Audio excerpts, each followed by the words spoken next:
celebrate Mother Earth, Earth Day. And why not? How incredible is it?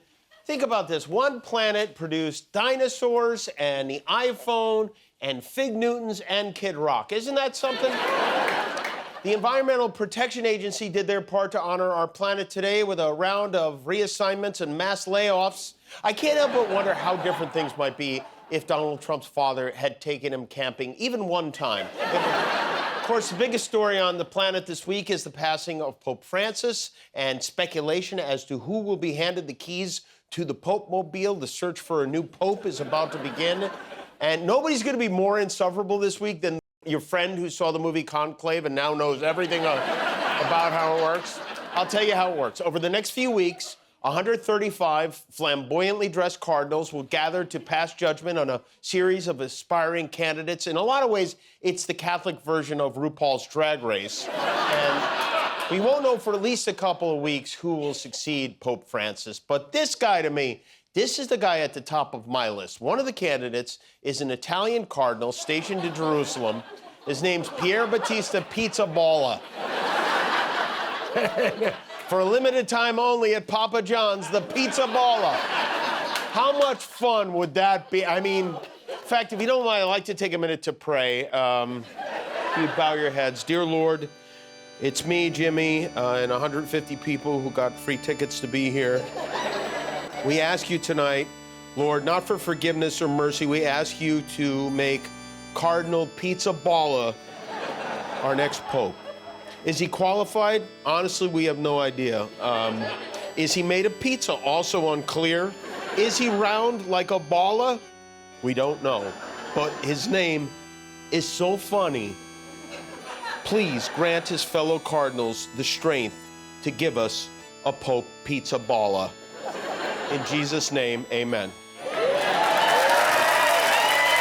way, I want to say something else.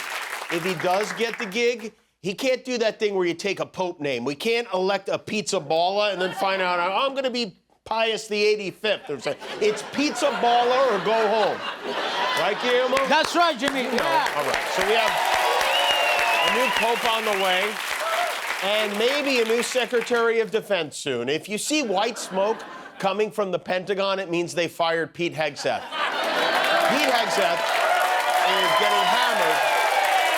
Not the way he used to. This time he's getting hammered over new bombshell revelations, literally about bombshell revelations. After the New York Times uncovered another unauthorized group chat, this one from his personal phone in which he shared the secret and very sensitive details of a military strike with his wife, his lawyer, and his brother. His brother, turns out, is his senior advisor. Just in case you were wondering, worried there was only one unqualified Hegseth running the military, there are two. This is Pete's brother, Phil Hegseth, seen here looking like what happens when you ask AI what it would look like if Andrew Garfield had a baby with Tobey Maguire.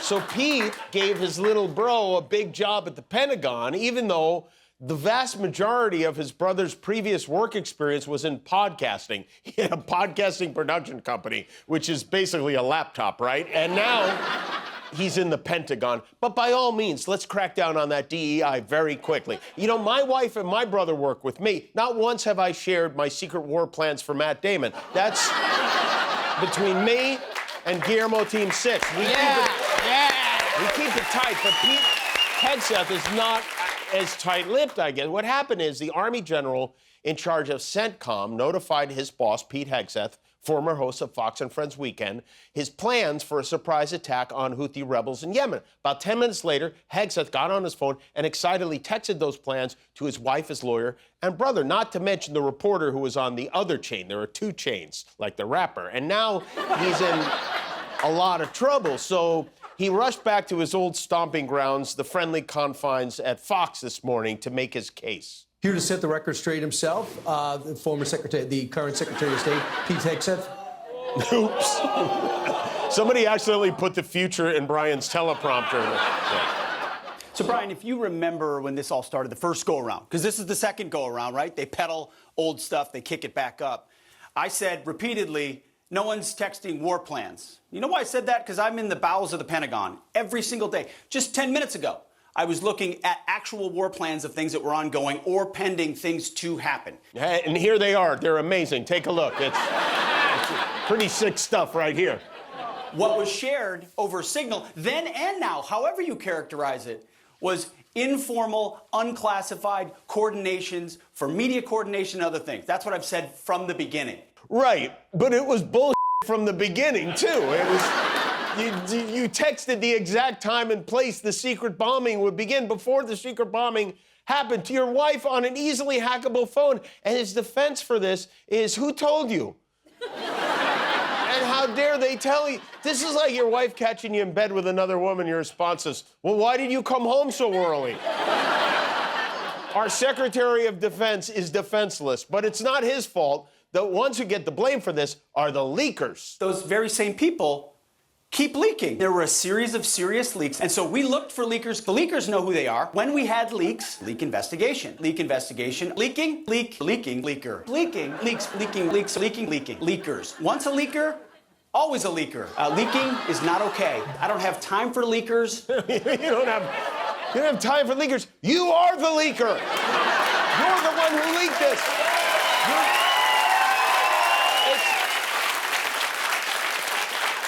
You leak so much, you should be wearing Depends to work. And then to make this even more fascinating, we have this. If the Nuggets cannot win one of this next couple games, this series is going to be quick. You can't underestimate the other thing about Kawhi is, you know, You all right, big fella? You know, catching a cramp.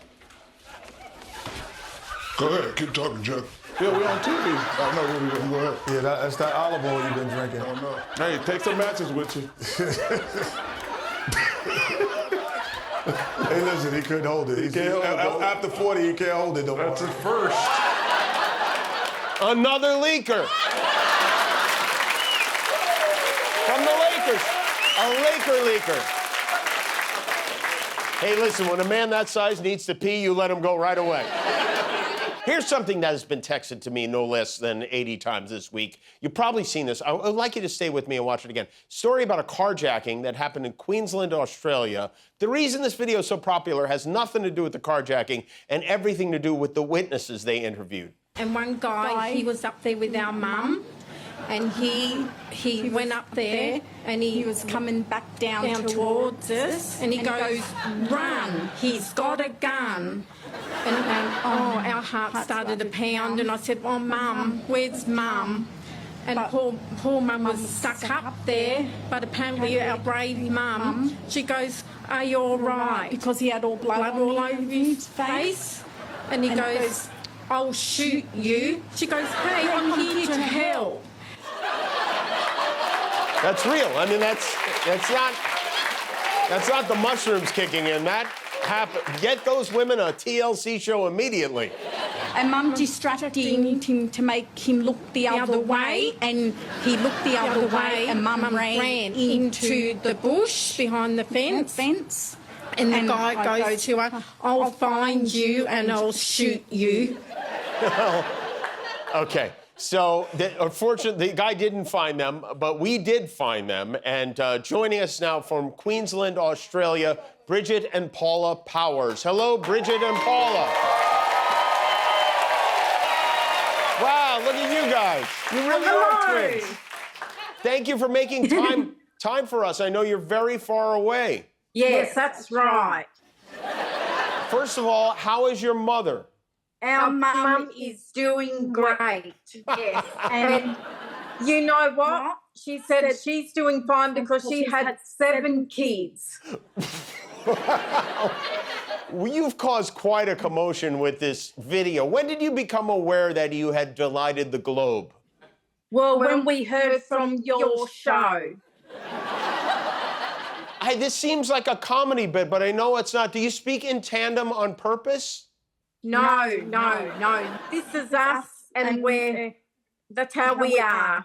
We know that we annoy a lot of people out there, but you know what? If they can't stand hearing us talk how we do, they can just simply turn off the TV. Hey, I love it. I don't find it annoying at all. Well, that's good to hear. Actually, we're gonna our next male pelican that we get into care, Yeah. we're going to name it Jimmy. Oh, thank you. I know you run an organization that rescues pelicans and seabirds, right? Yeah, that's right. Yeah. Take me through a typical day in your lives. Okay, we get up, have breakfast, get dressed, and we go over to our centre and we do the rounds by checking every bird to see if they're okay. And Then we get stuck into cleaning. And it's not a princess's job first thing of the morning. I'm losing my mind right now. I gotta tell you. Be honest, are you witches? Do you know when I'm gonna die? Because if you do, don't tell me. I don't want to know. Can you open each other's iPhones with your faces? Guess what? We share our phone. Of course you share a phone. Yeah. Of course you do. When you go to a restaurant, does it confuse the waiter? Yeah, like when we go out shopping, yes, we do confuse a lot of people. Like the policeman the other day. We freaked him out. Have you ever been to the United States? No, we haven't been to the United States. We haven't been out of Australia. Oh my gosh, we would love to have you here. Is there anything you'd like to see here in the United States? Yes, we would love to see the American pelican. Oh, Yes, and all right. wildlife. We got And those. wildlife and birds. Hey, let me tell you something. Our pelicans here are white and they look alike, just like the two of you. Yeah, guess what? We know our pelicans here in Australia, and people go, how do you tell them apart? But we know them by their features. Wow, I feel like this is what The Shining would be like if they made a sequel right now. Have you ever considered getting yourself surgically sewn together to become conjoined twins to get even closer to each other? No. You're not. No, we Okay. just call twins. Well, Bridgette and Paula, I want to take you, and if you ever want to come, we would love to have you come visit sometime and show you our pelicans and take you around and just enjoy America together. Thank you. Thank you. Yes, thank you for talking to us tonight. And thank you for having us on your show. Thank you.